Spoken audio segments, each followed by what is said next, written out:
utopiya kimi bir yer var və orada qurulacaq sistem hansısa bir qəhrəmanın çıxışına icazə verir, yoxsa yox.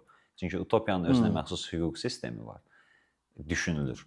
Və həmin hüquq sistemində hansısa bir ifrat bir şəxsin çıxacağı səncə ehtimal oluna bilər, yoxsa yox? Məncə yox.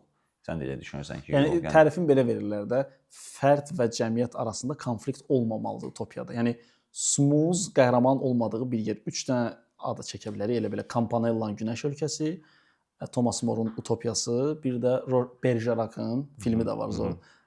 Bergerac'ın demək nədir?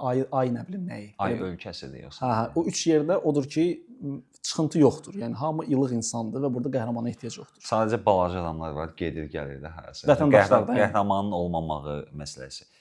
Qəhrəman harda çıxır? Yəqin ki, onda ziddiyyət olanda. Distopiyadır. Distopiyada ortalığa çıxır. Necə çıxır? Yəqin ki, amma rəzil formada ortalığa çıxır.